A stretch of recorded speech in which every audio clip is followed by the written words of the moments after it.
Welcome to the Sound of Ideas Reporters Roundtable from IdeaStream Public Media. I'm Mike McIntyre. Thank you so much for joining us. Ohio Attorney General Dave Yost won't finish out his term through the end of this year, a move that could shake up state government 6 months before the November election. Health and Human Services Secretary Robert F. Kennedy Jr. addressed a City Club crowd last night while protesters filled the Euclid Avenue sidewalk outside. An independent review of Akron's police department recommends 58 action steps to improve policing. And Cleveland has launched a trapping program to help residents deal with nuisance critters. And joining me to discuss all of those stories and more news from the week, from IdeaStream Public Media reporter Zaria Johnson and deputy editor of news Glenn Forbes. Good to see both of you. I'm IdeaStream's nuisance critter. I'm here again. Sorry. Can't get rid of him. Yeah, especially Zaria. She's Exactly. dealing with it all the time. Very good. And in Columbus, a woman who traps varmints using nothing but a microphone. IdeaStream State House News Bureau Chief Karen Kassler. Hey, Karen. Hey, good morning. Very good to have you with us. And you can join us, too, by sending an email to soi@ideastream.org. All right, let's get ready to roundtable. Attorney General Dave Yost announced yesterday he's resigning 8 months before his term ends and a year after being forced out of the governor's race when the Republican Party endorsed Vivek Ramaswamy for the nomination. Yost will take a leadership role with the National Alliance Defending Freedom, a conservative Christian legal group that advocates on issues such as abortion and religious liberty. Governor Mike DeWine will name his replacement, and it could set off a huge chain reaction in the government. Karen, you broke this story. The GOP endorsement last year really seemed to take the political wings off of Dave Yost, and there was some speculation about what might come next. Now we know. Well, this was an interesting story because it broke really in the evening. I mean, I'd been kind of following what was going on, and then there's this blog called The Rooster that suggested that this was going to happen, and so I was able to put this together pretty quickly. It's not really a big surprise in a way, because the way that the law works is if a office holder leaves office after the primary, well, somebody has to fill that office, and it can't be filled by anybody who ran in the primary, like an opponent. And so, or they could, it could be filled, I guess, but they wouldn't be able to run again. So this is kind of a weird position here, because this person will either be, like you said, a caretaker, a placeholder, or this person could be somebody like Keith Faber, the state auditor, who is running for attorney general, who will be on the ballot for attorney general later. It's kind of an interesting position. Yeah, and so what do we think the governor might do? Because there's a lot of people speculating if he names the auditor to take the AG's job, then the person running for auditor who holds another position would move, and another, and we'd have a huge shakeup in government, which could happen, and then each of those people will run as a GOP incumbent. Or would the governor be more conservative and say, let's put in a placeholder, a lawyer I know, someone who's worked in some other part of state government, something of that nature, or perhaps a deputy that's already in the department?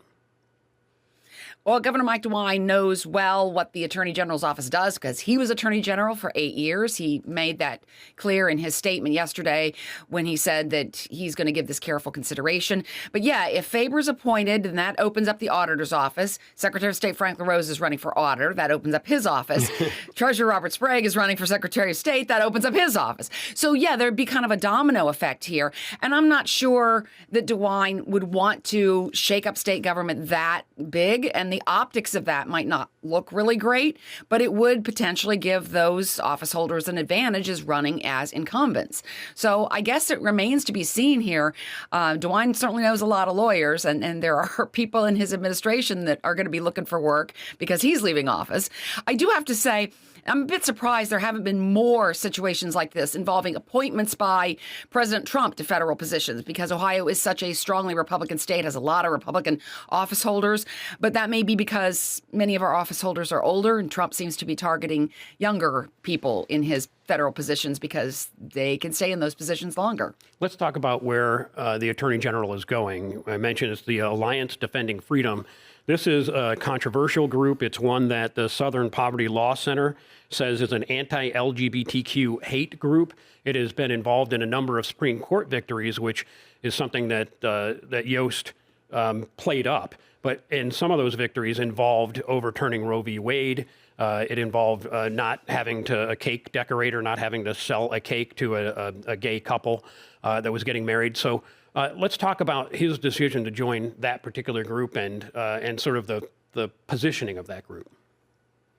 Well, this is a Christian conservative legal law firm, and a lot of the issues that they champion are issues that Dave Yost has talked about. I mean, Yost was really clear in his campaign for governor, the short-lived campaign for governor, that he is Christian, which that became an issue in the governor's race, or at least one of Vivek Ramaswamy's opponents tried to make it an issue. But that was certainly interesting when Ramaswamy was endorsed by the head of the group, the conservative Christian lobbying group, Citizens for Christian Value. They've changed names, so I'm in the last couple of years. But anyway, so back to the ADF, the Alliance Defending Freedom.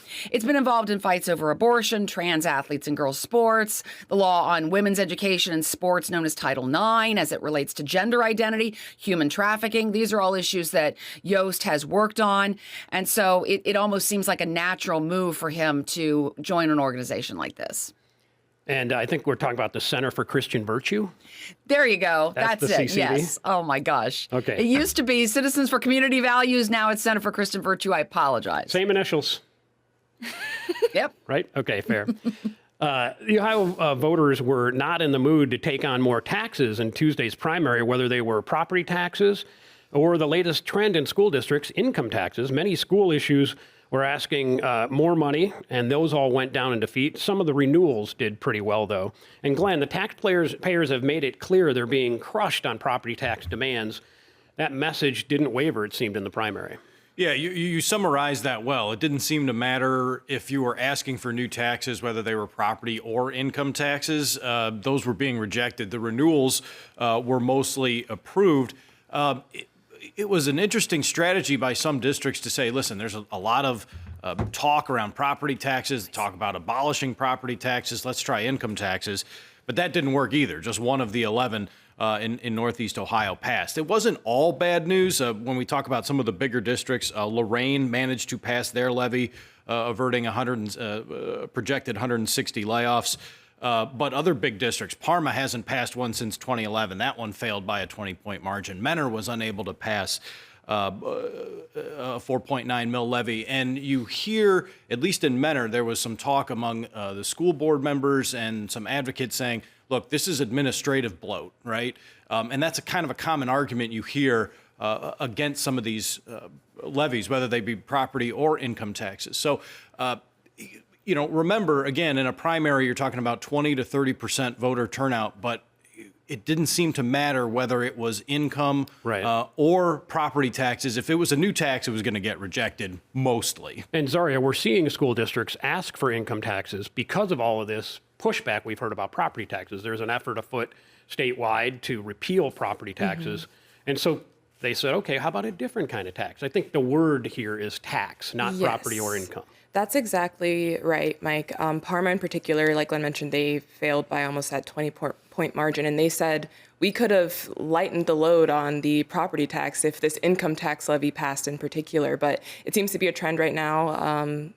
People don't want taxes, period, like Glenn said. So that's what we're seeing. Yeah. And think about the timing, too. I mean, Sound of Ideas yesterday, right, talking about high gas prices, and everybody sees it when they're driving around. I mean, again, just kind of bad timing for these districts. When you go into your polling place and you're thinking about an increase in property or income taxes, if you're worried about food and putting gas in your car, does it really matter which way it comes from? So there were some timing issues associated with the schools, but I think this is a trend where people who are motivated to vote, particularly in a primary like this, are going to say, we don't want any new taxes, whether they're income or property.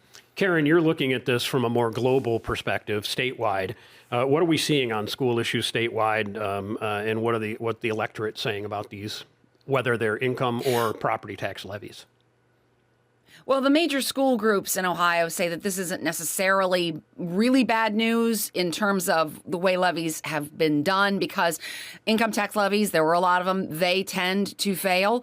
And there were fewer total school levies on the ballot and renewal levies on the primary ballot than in recent years. Also more school district income tax levies, more new levies, more continuing levies. So that mix there resulted in a lower passage rate than, say, last year. But school groups are not yet ready to be really concerned about it. But, obviously this property tax struggle is real for many people, including people who do work for schools. So there's going to be a lot of discussion, I think, as we get through this year about what do we do about property taxes and all the things that property taxes fund. Libraries did well, though, in a lot of these cases across the state.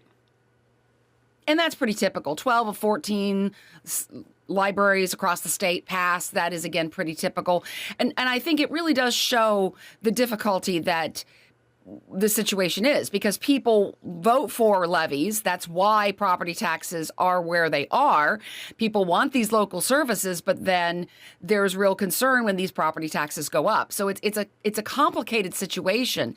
And so, again, I think there's going to be a lot of discussion about where do we go from here and how can we help taxpayers while not cutting the services that they want. Let's talk about one specific local issue. I know, Zaria, that you keep an eye on as our environment reporter, and a lot of folks were talking about this. In Richland County, our Ohio newsroom did a story on this prior to the actual election, and it was about large-scale solar and wind projects, essentially banning those, property owners saying, hey, we should have the right to determine what we should do, and there's a big pushback against it. In the end, the voters sided with the politicians there who said, yes, we're putting in this ban. And the residents in Richland County did a lot of legwork just to get the issue on the ballot so that they had the opportunity to vote for it. But the ban did pass by a pretty slim margin, about less than 53% of the vote. So it'll move forward as presented by county commissioners last year. 11 of the 18 townships in the county will ban these large-scale solar and wind farm projects, but the remaining townships and other municipalities in the county will be unaffected.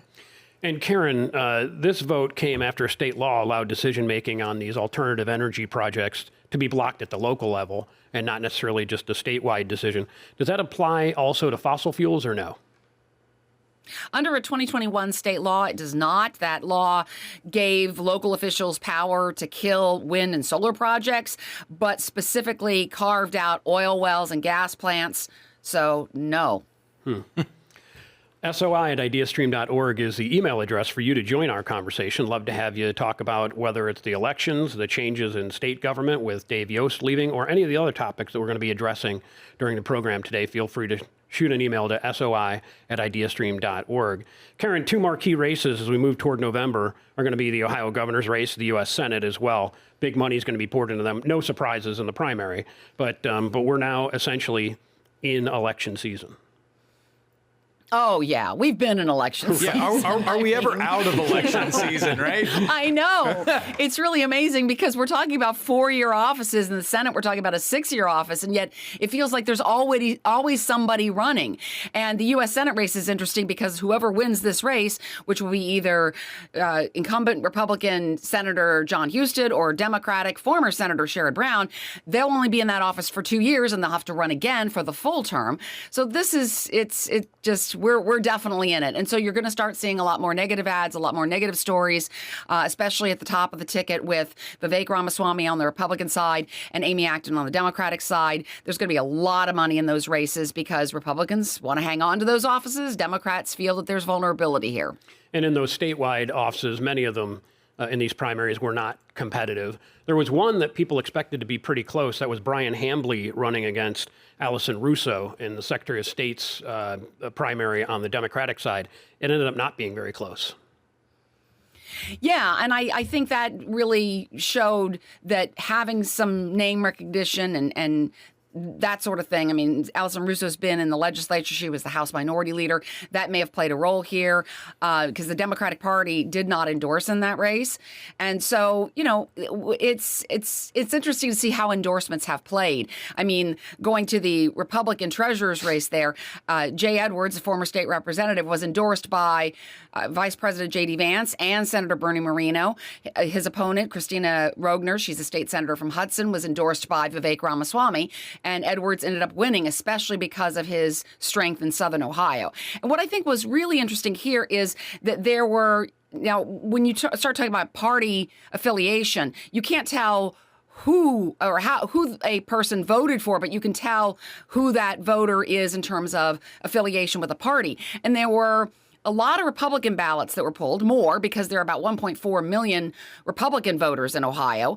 And then on the Democratic side, there were about, I think, 870,000 ballots or 791,000. There we go. But what I'm trying to get to here is that Republicans seem to vote for Republicans. Democrats, all the Democrats in Ohio, all the registered Democrats would have had to turn out for Amy Acton to have gotten the vote she did. That suggests that there are independent voters that are looking at Amy Acton, and that's the group that both these candidates need.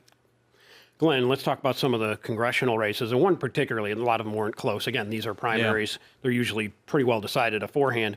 But in this case, in the 7th District, Congressman Max Miller, no real challenge there, but he's going to be facing now Brian Poindexter, who ran against 7 other people. And one of them, a pretty popular name, ran for governor once, was the executive in Cuyahoga County, and Ed Fitzgerald.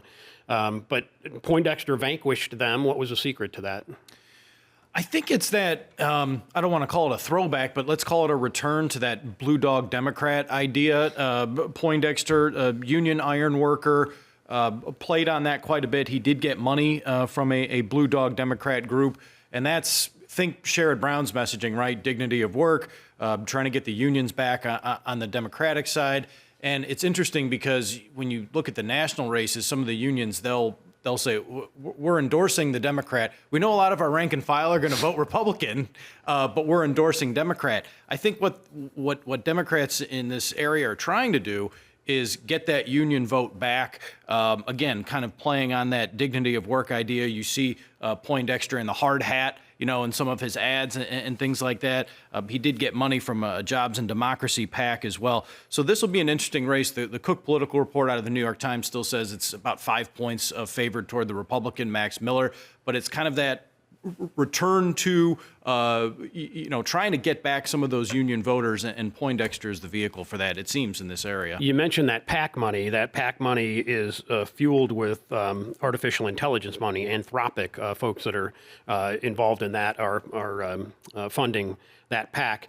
Did that after the fact became a big issue for his opponent? It did. Ed Fitzgerald didn't like that. He said it was, they're trying to hijack the race by putting this money into it. But, Poindexter is also, he was quick on the email Tuesday night after, declaring victory. And he's got, some impressive endorsements to the Democratic side. Bernie Sanders, Ro Khanna, these representatives from Congress, and in the state, Nikki Antonio, the Senate Minority Leader out of Lakewood, who's been in state politics in this area, a well-known name in this area for a long time.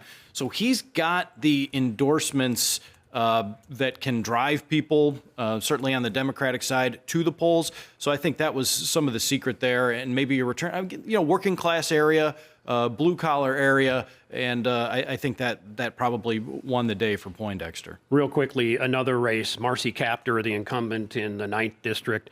She barely squeaked by against Derek Marin last election. She's going up against him again.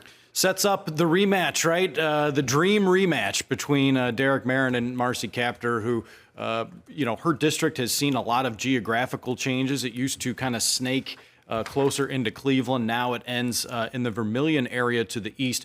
Kaptur, longtime Democrat, longest serving woman in Congress, beat Marin by about 2,300 votes in the last general election. So should be close again, you would think. And Marin beat Josh Williams, who is a fairly well-known state representative, and Madison Sheehan, who was an ICE deputy director. But he was able to hold off those challenges. All right, Karen, last thing on elections. 2 Supreme Court races in November. Depending on voters, we may see an entirely Republican court. Yes, there is one elected Democrat in statewide office, and that is Jennifer Brunner on the Supreme Court. And we had the primary on Tuesday for the 4 Republicans who wanted the chance to run against her. And that primary was won by Colleen O'Donnell, who is the daughter of former Justice Terrence O'Donnell. And, now it's going to be O'Donnell versus Brunner. And if indeed O'Donnell wins, that would mean that there could be no Democrats in statewide elective office in Ohio. But, of course, we don't know what's going to happen in the other races that are on the ballot. All right.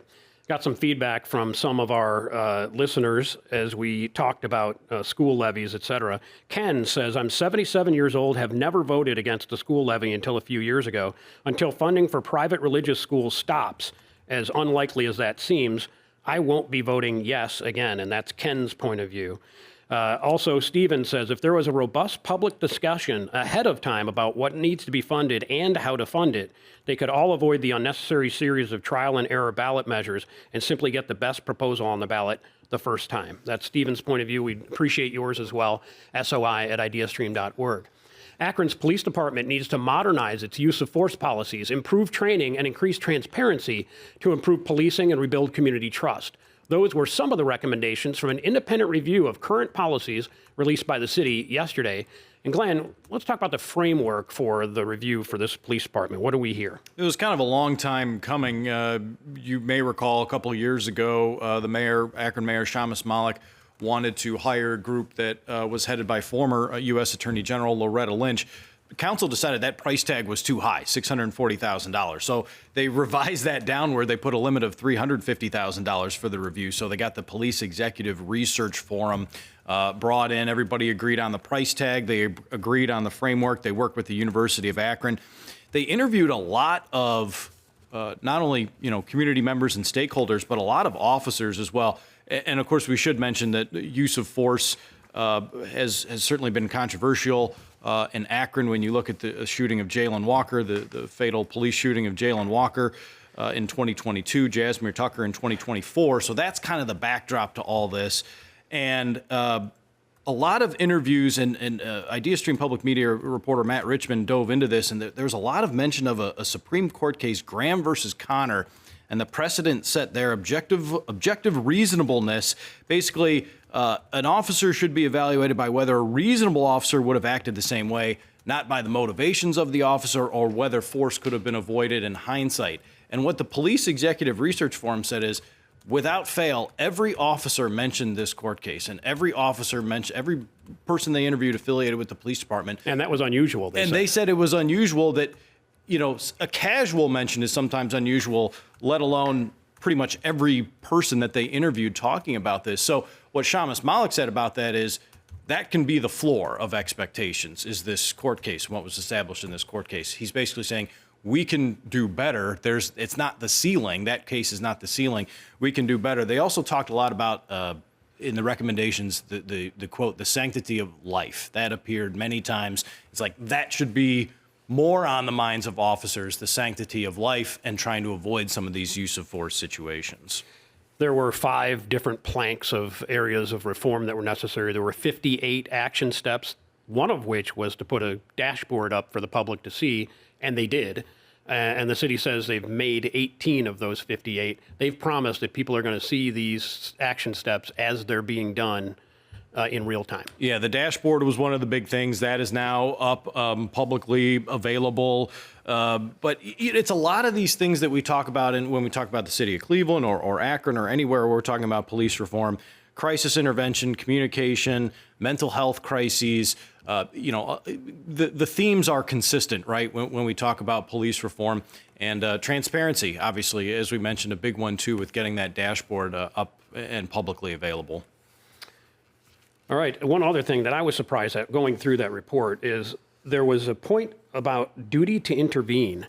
And what that meant was essentially it would require police officers to act if they witness misconduct by other officers and have protections against retaliation if doing so. That's the thin blue line that's being crossed there in this report. When you hear criticism of police unions or internal investigations, that is something that comes up, from people who are criticizing them. Is like, it's not objective, right? If an officer or a supervisor is kind of investigating themselves. There's that old line, we've investigated ourselves and we found that we've done nothing wrong. And that applies in a lot of government agencies, right? A lot of people say that this is an issue throughout government, and it's being said here that it's also an issue with police forces.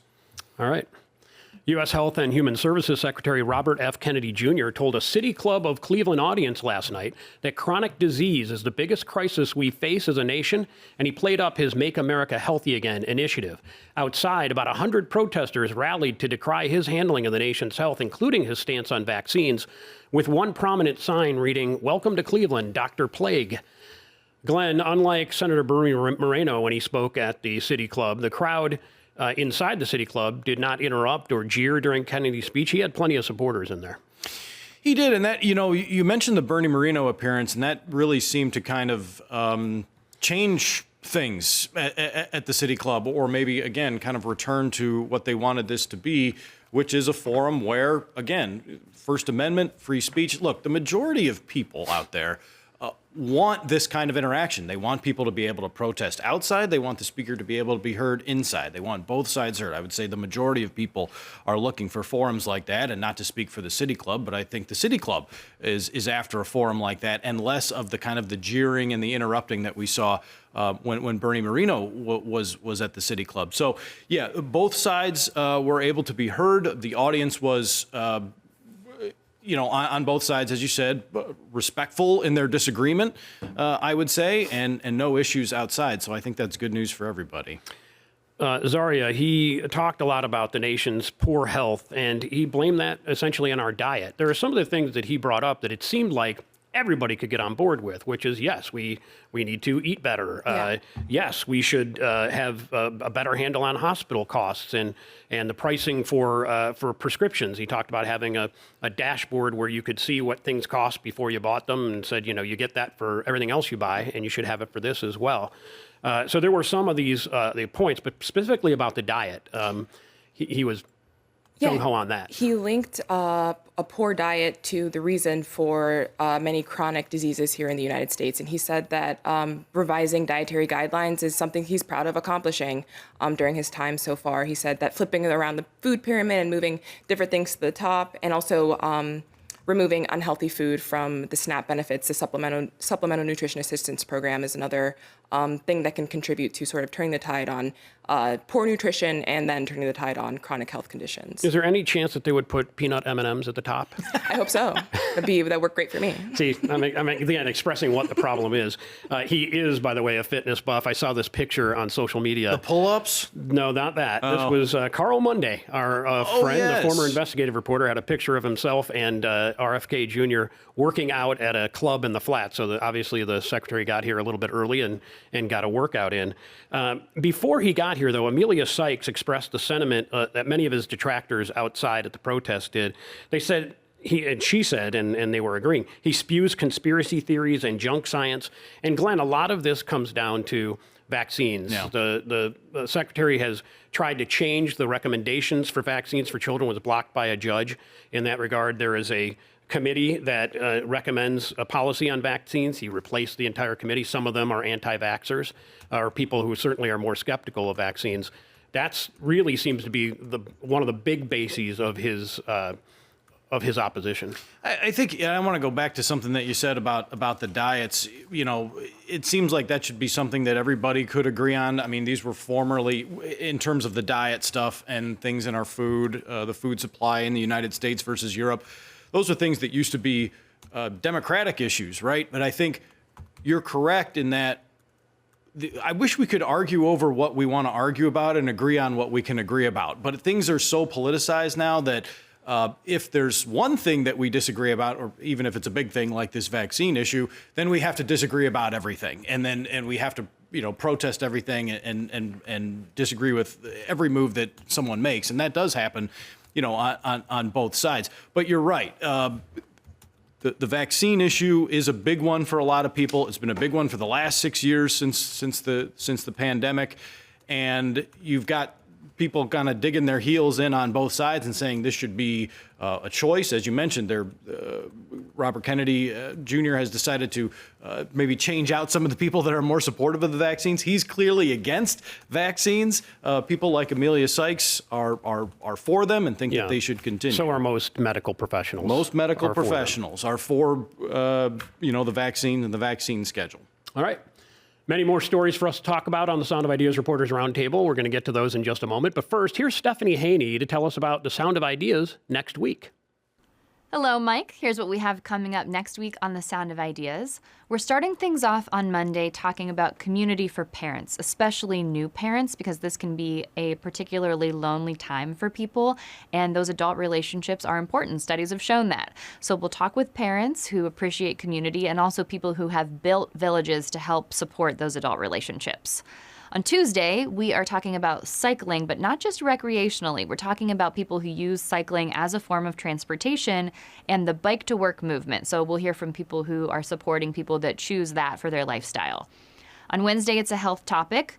We are hopefully going to have more warm, sunny days here coming up in Northeast Ohio, so we want to make sure that people are prepared in terms of protecting themselves from UV rays. And there are some misconceptions about sunscreen, so we'll clear those up and let people know what they need to know to stay safe outside. On Thursday, it's our Law of the Land series, where we bring you news that you need to know about laws impacting our everyday lives, and we're talking about the rescheduling of marijuana at the federal level. Of course, this is subject to change based on breaking news. Back to you in the studio. Great stuff, Steph. Thank you very much. And you are back with the Sound of Ideas Reporters Roundtable from IdeaStream Public Media. I'm Executive Editor Mike McIntyre, along with Glenn Forbes and Zaria Johnson.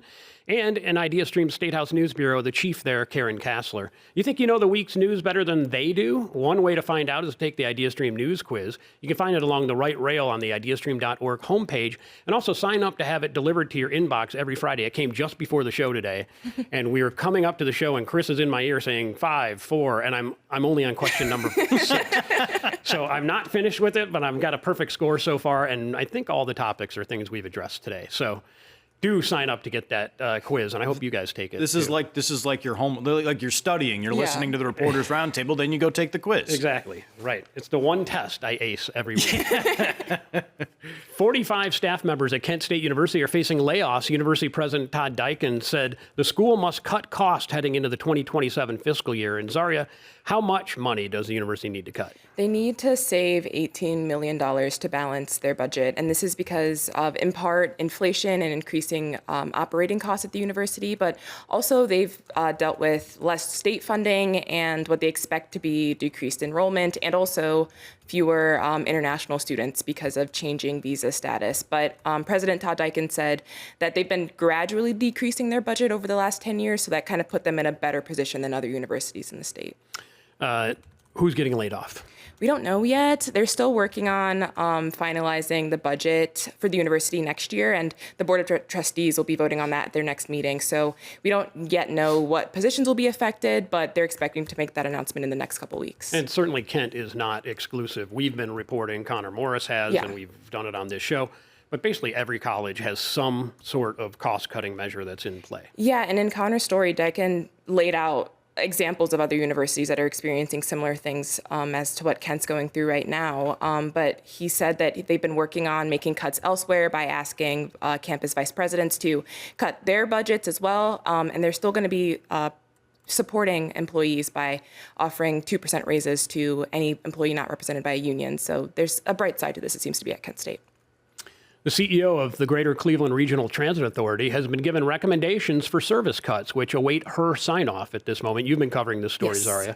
So remind us, what's going to happen to the RTA? Yeah, so at the committee meeting on Tuesday, they recommended implementing all of the cost-saving measures when it comes to these service cuts. So that includes the weekday frequency reductions for the number 78 bus and the number 86 bus, and also weekend frequency reductions for the number 3 and the number 10. And I have plenty of in-depth explanations of that online. There'll also be running the waterfront line on special events only and discontinuing the B line. And the B line got a lot of pushback because a lot of people want to see that. It's a free service. It comes like the trolley? Yes, that's a trolley. And so a lot of people wanted to save the B line, but it just seems like the RTA can't justify spending on it at this point in time. And this stuff happens in August, right? Yes, they'll go effect August 16th, assuming that they're approved by the general manager. On the waterfront line, decades ago, once it was built, we started calling it the ghost train because it would go frequently and there was never anyone on it. And I think this is an acknowledgement by RTA that why should we run it if people aren't using it? Yeah, and it's interesting because RTA officials have said with everything, with all of the development happening or potentially happening in some cases on the lakefront, it could be revived, but it's just one of those situations right now where because of the situation with the RTA's budget,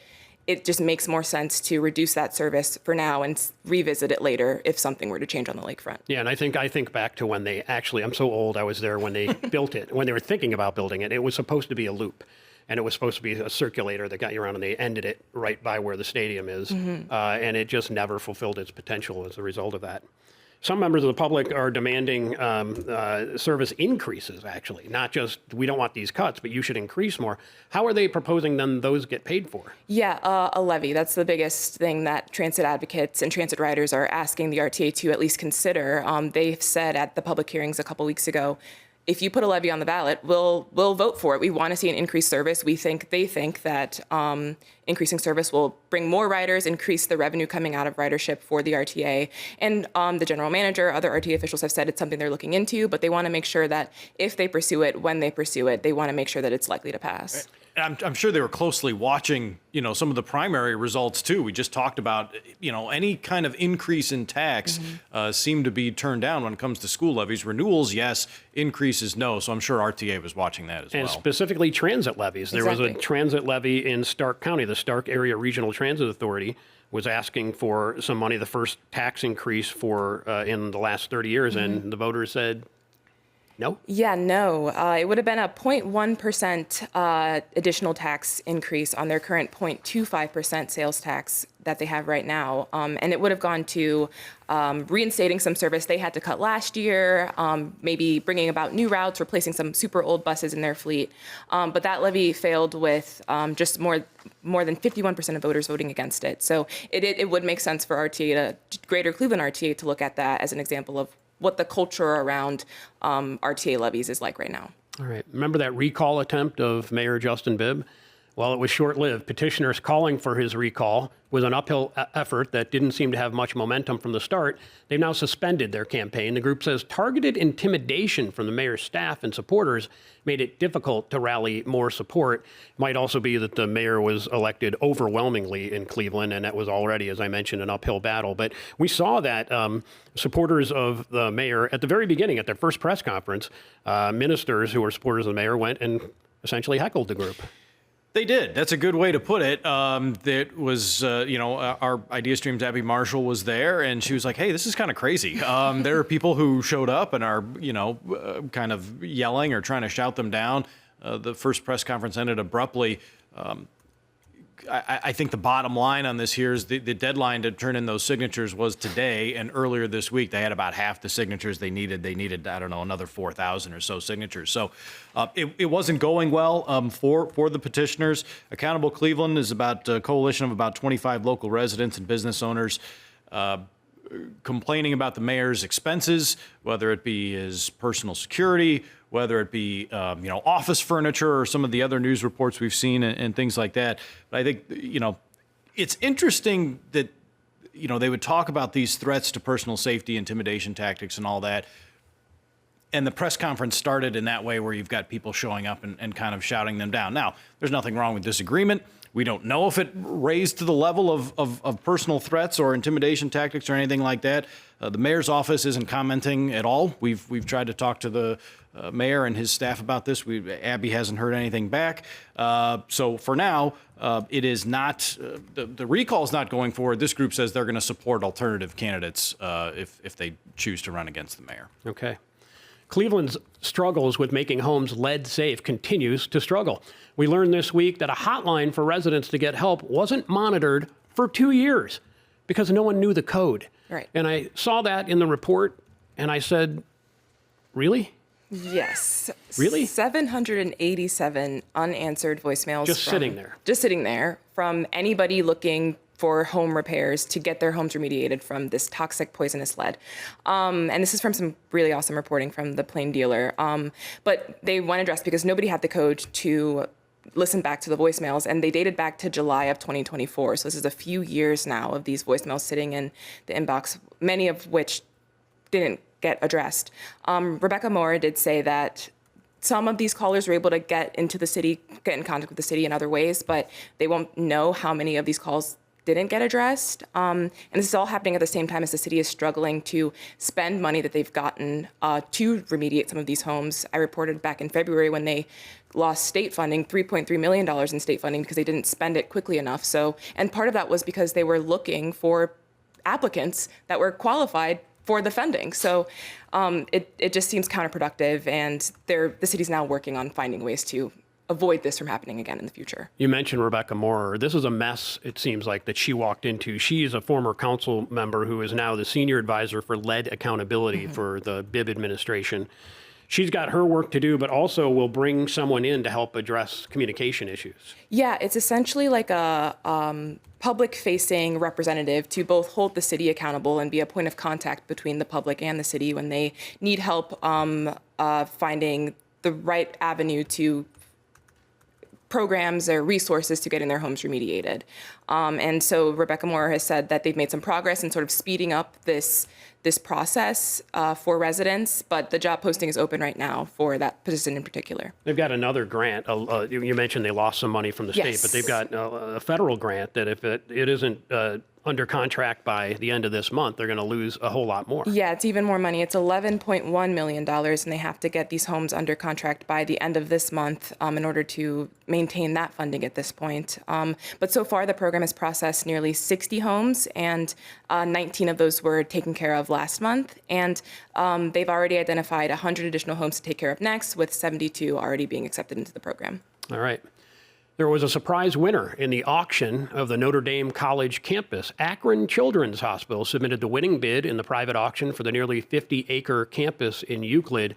So, Glenn, what do we know about that? What are they? Is it going to be another branch? What do they expect to do with that Not a property? whole lot at the moment. We don't know what the winning bid was. This was a private auction, and a U.S. district judge must approve the sale. A hearing is set for May 28th. The sale expected to close on June 30th.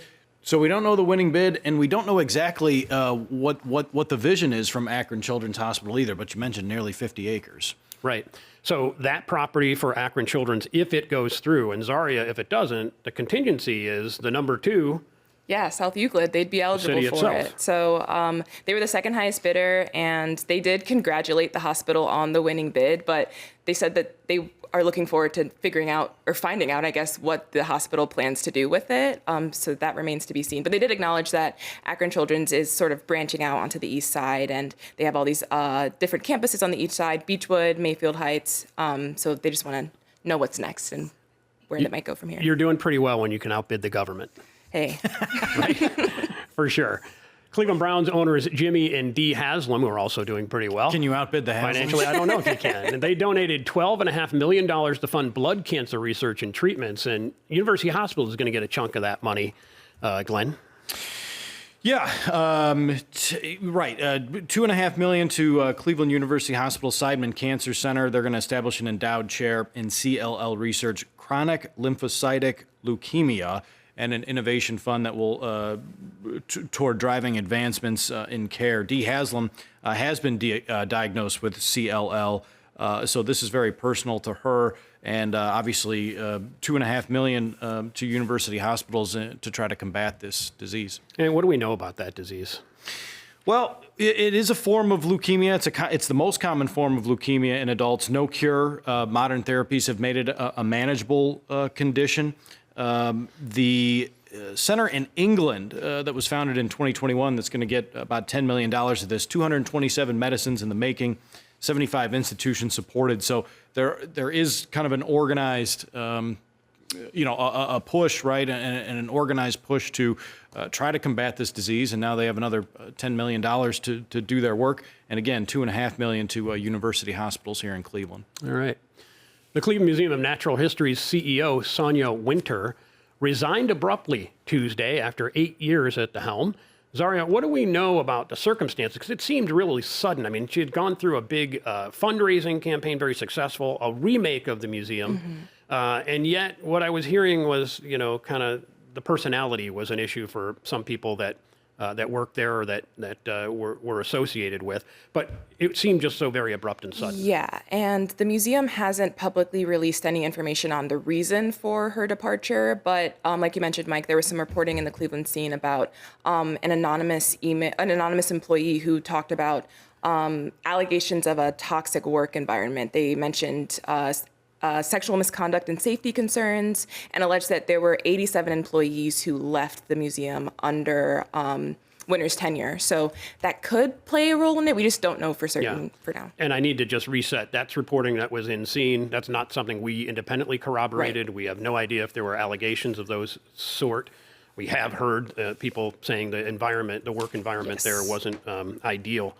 And last year, that museum was the center of controversy. There was a string of resignations, as we noted, and there was an effort by the staff to unionize. Where does any of that stand? Do we know? Yeah, it seems to be unresolved at this point, but it is worth noting that, like you mentioned, there has been a significant amount of improvements in the museum in the last couple of years. Even this year, they made it into USA Today's list of best museums. So a lot of good work, but the questions around unionizing and the work environment still remain to be seen. All right. Bomb threats were confirmed at 5 local school districts just yesterday, leading to evacuations and lockdowns. And this comes after the Akron Zoo and the Cleveland Metro Park Zoo received similar threats earlier this week, leading to weekend evacuations. No explosives or real dangers were found at any of the locations, but this is really becoming epidemic. We're talking about public places, schools, and they've got to respond. In the zoo's case, people are there on the weekend, on a Sunday, and you got to get out because it may be real. Yeah, it's too bad that, we're using these technological advancements for these purposes, right? These kind of, evil purposes. I think we all, 25 years ago, there was school threats and you would evacuate, but it was like, kind of these one-off things. 5 schools just yesterday, Medina Alliance, Amherst, Lorraine, Shaker Heights, and then the zoo issue. And this is a nationwide problem, too. This obviously, isn't just in Ohio, but these are more sophisticated, more organized swatting attempts, threats that are coming in, purported groups that are organized and doing this. The FBI is investigating these, but it is a widespread problem. And we see this elevation now to these public places like zoos where you've got thousands of people over, many acres of land trying to enjoy their weekend, and they've got to evacuate because abundance of caution and all of these other things. You mentioned that it was swatting. That's the term for it, and that's basically because you're inducing the SWAT unit to have to reply to a call. SWAT being special weapons and tactics. Karen, lawmakers hardened the penalties for these types of things, these swatting calls, not too long ago. Is there still discussion about that in Columbus? Did the penalties? It doesn't sound like it's stopping these calls. Well, we haven't seen lawmakers discuss a whole lot because they've been gone for the primary and they're not expected to come back for a little while yet. Yes, exactly. But the law that you're talking about took effect in 2023. It elevated swatting from a misdemeanor to a felony to try to stop some of these hoaxes. If there's serious physical harm in the event, it's a second-degree felony. Those convicted can be ordered to pay restitution. And all that came from a fake school shooting reported at 8 Ohio schools in September 2022. So obviously, the concern about what's happening here is real, especially for people who are evacuated, who are affected, who get those texts saying this is happening when it's not. Yeah, and we saw it was in Rocky River just a couple of weeks ago that there was a hoax call. You just wonder how technology is not catching this. If someone makes a call or some sort of threat, how are they not able to, connect who did that? We've got flock cameras that tell you everywhere you drove. Sure. You wonder if we'll get better at this. And I'm not well versed in this at all, but you've heard police officials say forever, right, since we've been covering that, the criminals always are trying to stay one step ahead, right? So criminals have this technology. Police are, trying to, I guess, in some ways catch up with this technology. But you would think that with competing technologies, and you mentioned resources of the government and things like that, that it would be at least possible to catch some of this and try to shut it down. All right. Well, I would just say get a life. This is what you do. It's ridiculous. Yeah. Cleveland has launched a trapping program to help residents deal with nuisance wildlife. For years, City Council has received complaints about groundhogs, raccoons, skunks. the ones that are not wanted. These are animals, by the way, that are important in nature. When they're in your basement or your backyard, maybe not so much. So Zaria, it's a pilot program for now. Tell us what it is, what you can do if you're somebody that's got a problem with a nuisance critter. It started this month and it'll go through the end of October. Residents can contact the company Freeman Nuisance Animal Recovery and Remedy directly to handle any sort of wildlife damaging their homes. Well, I shouldn't say any, in particular, skunks, raccoons, and groundhogs. You can call, apply online. So if they're digging a hole in your home or building a house for themselves underneath your front porch, these would be good reasons to call and get these animals taken care of. And it's interesting because the city previously had residents just do it themselves, but now the city is encouraging residents not to trap them with using their own traps, not to re-release these animals anywhere else. Call this company, Freeman, to take care of it. And city's allocated money for this in their budget, so it's a good thing for residents to take advantage of. And there are a number of suburbs that have these types of services, or that you can get a trap from them, a humane trap, and be able to trap these animals. Cleveland moving into that with the number of complaints it has. And I knew we'd hear from Lucy in Seven Hills, a big animal lover on this issue, and she makes the point, please be careful the language used to refer to sentient beings such as possums, groundhogs, raccoons, etc. All these, I think she meant sentient beings, all these animals are relevant to our ecosystems. There are humane, non-lethal ways to remove them, but our state wildlife agency makes it hard for well-meaning citizens to help due to public trust violating regulations. And that's Lucy's point of view. Ohio aims to make it easier for older adults and their caregivers to find state-assisted resources using a new online tool. Karen, what is this? The website, basically, but how is it going to help people with this care? Well, the state is recognizing that that is the fastest growing demographic in Ohio. By 2040, 25%, a quarter of the population is expected to be over 65. So they're trying to come up with a way to bring together information, not only for people over 65, but also for their caregivers, where they can get some information about health and about nursing homes or assisted living facilities and about data, how the state is using all this data that might be collected, trying to put that in one place. And so this is the Aging Compass that the state launched last week, just to try to get all this stuff together because it's really kind of scattered around. And this will hopefully allow for people who are over 65 or who are helping people and caregiving for people over 65 to find information quickly and more easily. All right, we have just a couple of minutes left. I want to get to some of your reporting, Zaria, on great new developments, including a walking and biking trail that will be built along Lake Erie, connecting Cleveland's east side areas such as Beulah Park, Villa Beach, Shore Acres. Tell me about that. Yeah, this is one of a couple initiatives happening right now to better connect residents on Cleveland's east side to the lakefront, where there's been a bit of a disparity there for years now.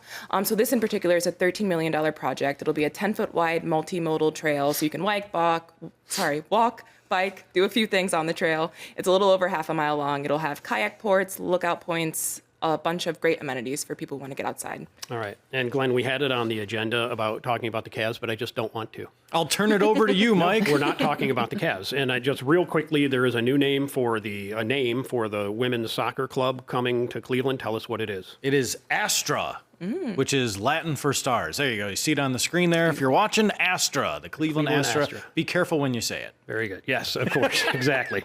It gives way to a whole lot of comments about how a team might be playing. Luckily, the Browns aren't named that. By the way, I just got to question number 5. The CEO of which of the following abruptly resigned this week after 8 years at the helm? Is it the Cleveland Museum of Natural History, Sherwin-Williams, Bath and Body Works, or the Rock and Roll Hall of Fame? If you were listening a few minutes ago, you would know. You know the answer is Bath and Body. No, I'm just kidding. Yeah.